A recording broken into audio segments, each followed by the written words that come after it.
Yo, what is up guys? It's Pedro here, and in today's video I will be talking about 5 free agents that I think the Washington football team should sign now that the draft is over and the roster is pretty much set. We still have a couple holes that we could fill in free agency, so we'll talk about that in today's video. So if you guys are new, make sure to subscribe for Washington and NFL content. So let's get right into the video. Now that the draft is over, we have a really good idea of what the roster looks like heading into the season and what the strengths and weaknesses are heading into this season. So, I think the Washington football team did a pretty good job this year in the draft of getting some, good value picks, but also they filled a bunch of positions of need, which I really like. They filled one of the linebacker spots with Jamin Davis. They got a developmental left tackle. They got some cornerback depth and some tight end depth as well. But we do still have a couple of holes. And, Ron Rivera, while he was on 106.7 The Fan with JP Finley, he said the team has 4 roster spots to fill, and the team's pro scouts are looking to bring in 4 or 5 guys for workouts. And I think they already signed a couple guys, a tight end and a cornerback, more like depth guys and camp bodies. But they're bringing in Bobby McCain and Charles Leno for visits on Monday, and they're still probably gonna bring in a couple guys later on, probably after they see how the rookies are doing in minicamp. So we're gonna go through some players that I think they should go ahead and sign. And the first guy, of course, is Ryan Kerrigan. We still do need some edge depth. I know we did draft 2 7th rounders in William Bradley King and Shaka Toney, but Shaka Toney is, he can come off the edge, but they also want to play him at linebacker as well. That's what Jack Del Rio said. And after Chase Young and Montez Sweat, which obviously they're amazing, our remaining guys are James Smith-Williams, William Bradley King, and Shaka Toney. So you can't necessarily just rely on 3 7th round picks. So I do think they might bring in another edge rusher unless these guys look absolutely outstanding in minicamp and OTAs. And I think Ryan Kerrigan would be obviously the perfect fit this past season. Had 5.5 sacks in very limited amount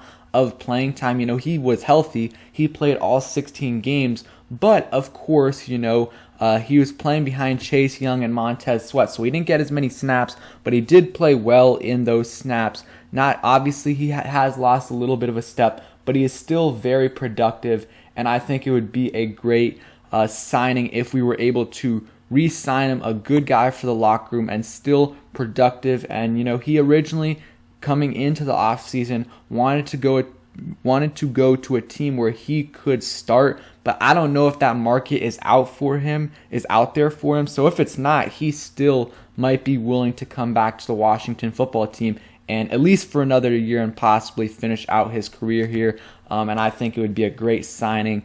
The next one is Quan Alexander, linebacker. We did get Jamin Davis in the draft, who I absolutely love, can play a bunch of different spots on the linebacking core, pretty much everywhere. Will linebacker, Sam linebacker, and middle linebacker. But we still do, have a couple holes there, in my opinion. I like Bostic, but ideally, you don't want him playing too much. Cole Holcomb I really like, but if you're going to have 3 linebackers on the field at the same time, you could have Jamin Davis, Cole Holcomb, and ideally, you wouldn't really want to have Bostic out there all the time. So I think bringing in another guy would be good. Quan Alexander, played for the Saints last year, had a pretty bad injury. I think it was an Achilles injury, had a sack last year, was pretty good in coverage for passes defended, and he would be, a really good fit for us. I don't know if he would be ready for the start of the season, but would be an interesting signing. He does have a little bit of an injury history.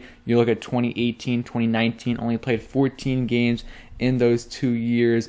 In 2020, played 12 games with the Saints. So would be an interesting signing, a low risk, possible high reward signing. I don't want to give him anything more than like the minimum, or maybe like $1 or $2 million with some incentives in there. So that's what I would do. I think linebacker is still a little bit of need. Obviously, not as big of a need than it was, going into the draft, but I still think, it wouldn't be a bad idea to add someone like Juan Alexander. Next guy, I mean, we're already meeting with him, but I think it would be a good pickup nonetheless. Bobby McCain, free safety, played for the Miami Dolphins this past season, his whole career. And he's kind of a slot guy, but also played free safety the last couple of years. Played pretty well this past season. A lot of people think he's better. And that's what he played his first few years in Miami, and he got paid big time, a few years ago. And Eric Stokes, I think he's our senior director of player personnel. He was the assistant GM there when they drafted him. And he's an above average free safety, can get you some picks, had, 1 interception last year, 2 the year before.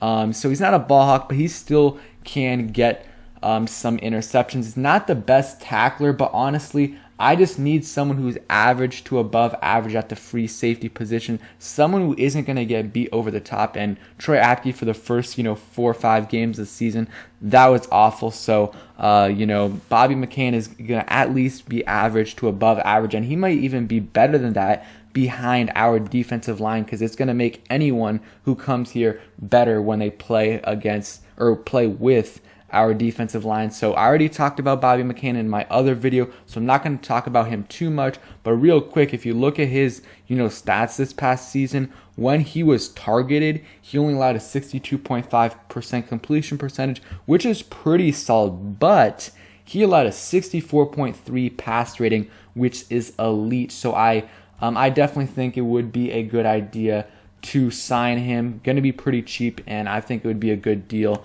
Another safety, if we can't get Bobby McCain, Trey Boston is another option. I like Bobby McCain a little bit more, but Trey Boston's played under Ron Rivera, for a while, 2014 to 2016, and then in 2019 played for under Ron Rivera. And this past season didn't have a great year, struggled a little bit, but that's because Carolina was kind of playing him out of position for a while. They kind of were putting it in as a linebacker for a bit. So I think he had a pretty good year under Ron Rivera. In 2019, he only allowed a 61% completion percentage and a 74.9 passer rating. Again, not a great tackler, but still, I would like the signing, and he can get you a couple sacks as well. I think he has 3 career sacks, so nothing special, but he did have 2 sacks in a season under Ron Rivera. So another free safety that would probably, his play would get even better behind this defensive line. I still think getting a safety in free agency wouldn't be a bad idea. Because our free safety position, unless Cameron Curl is going to play that, which I don't think he will, we're going to have DeShazier Everett or Jeremy Reeves there, which I don't think is bad, but I would like to bring in another veteran presence to compete for another spot. So those are 4 guys right there. The last guy is another edge rusher, Melvin Ingram, who this past season played for the Chargers, didn't have a great year, didn't record any sacks, was kind of battling with injuries, only played 7 games, had 1 interception. But 2019, 7 sacks, 2018, 7 sacks, 2017, 10.5 sacks. You guys can look through.